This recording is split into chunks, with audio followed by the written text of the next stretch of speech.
wafdi ballaaran uu hogaaminayo murashaxa jagada madaxweyne ee xisbiga wadani oo uu helinayo hogaamiyaha xisbiga wadani iyo mas'uuliyiin heer qaran ah oo ku sugan magaalada Burco ayaa ka qayb galay munaasabad lagu soo xidhayay tartan ciyaareed loogu magac daray la ciyaar wadani oo ay soo qaban qaabiyeen mas'uuliyiinta xisbiga mucaaradka ah ee wadani kaas oo ay ugu tala galeen in lagu dhiirigeliyo daayirta gobolka Togdheer mas'uuliyiinta heer gobol ee xisbiga wadani ayaa ka dhawaajiyay ujeedada loo qabtay tartan ciyaareedada noocan oo kale ah 16 kooxood waxay ka soo socdeen afarta degmo ee magaalada Burco waa degmada Maxamed Cali Faarax Omar Sheekh Bashiir iyo lixle degmo kasta waxa ka socday afar kooxood alxamdulillah waxa isugu soo baxay labadan kooxood ee maanta isugu yimi koobkii waa kooxda Manhal ee ka socotay degmada Maxamed Cali iyo kooxda haddii ay xukuumadii ama xisbigii kulmiye uu gabay inuu wareegiyo dhalinyarada dhex dhigo anagu waxaan ku dhiiranay inaanu iyadoo aan bari iyo galbeed la kala lahayn in wax lagu kala ciyaarayo inaanu koob dhex dhigno hadduu Allahu ka dhigo halkaas aan ka sii wadaynaa waxaan halkan uga hambalyeeynaa labada kooxood kooxda Nasteexo oo ku ciyaaraysay degmada Faarax Omar iyo kooxda Manhal oo ku ciyaaraysay Maxamed Cali labadiinuba dadaal baad samaysteen ciyaar wanaag baad samaysteen aad iyo aad baan idinku mahad guud ahaan ciyaarta halkan ka socotay waxa ka qayb galay 16 kooxood run ahaantii labadii kooxood ee isku soo haray ee ugu ciyaarta wanaagsan ayaa isku soo haray galabta oo ay finalkii tahay ay soo gabagaboodayna labadii kooxood waxa ku guuleystay kooxdii ka socotay waaxda Faarax Omar ka socotay waaxdii kooxdii kale ee ka socotay Maxamed Calina waxay noqotay inay gasho lambarka labaad run ahaantii xisbiga wadani waxa weeye waa barbaariyaha soo koriyaha dhalinyarada Soomaaliland waxaan leenahay wixii ay awoodi kari weeday ama ay kari weeday wasaaradii ciyaaraha iyo dhalinyaradu waxa karay oo awood u yeeshay inuu qabto oo maanta halkan ka arkaysan xisbiga wadani inuu ku guuleysto oo qabto dhalinyaradii reer Burco uu qabto wareegii ay qaban kari weeday wasaaradii dhameed ee xukuumaddu ay igmatay waxaan u hambalyeeynaa kooxda badisay iyo kooxda laga badiyayba sida ciyaar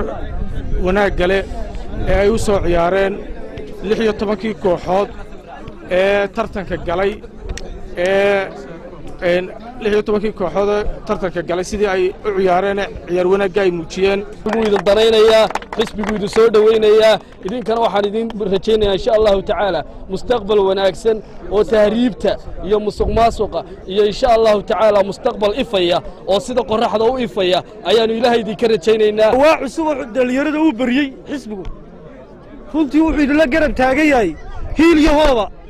idinkana waxa la idinka baahay kulliba inaad xisbiga taageertaan oo xuduudiina u hurtaan aragtaan halka manfaciinu iyo masiirkiinuba uu ku jiro dhamaanteena aynu wadani noqono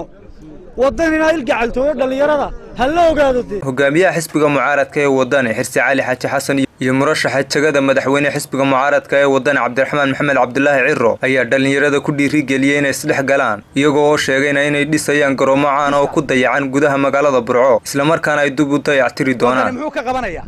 muxuu idin qabanayaa wadani dhalinyarada muxuu qabanayaa insha Allah ta'ala mid waa mid guud waxaanu kaga warrami doonaa isu taga waa dhalinyarada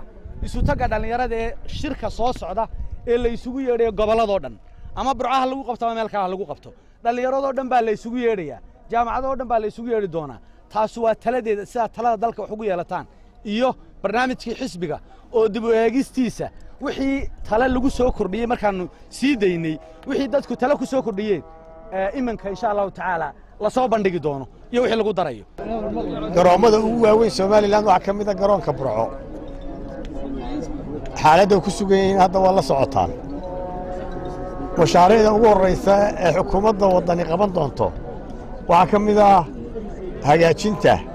garoonka weyn ee magaalada Burco haddii Ilaahay ka dhigo waanu kaloo dhalinyarada u ballan qaadayna inaan dhiirigelino isboortiga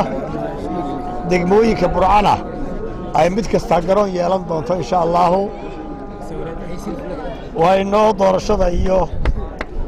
wadani Soomaaliya gabagabadina waxaa halkaasi koobab iyo bilado lagu guddoonsiiyay dhalinyaradii ku guuleysatay koobkaasi waa Cabdiraxmaan Roble Cabdilaahi Cabdiraxmaan Triga telefishinka caalamiga Kalsan TV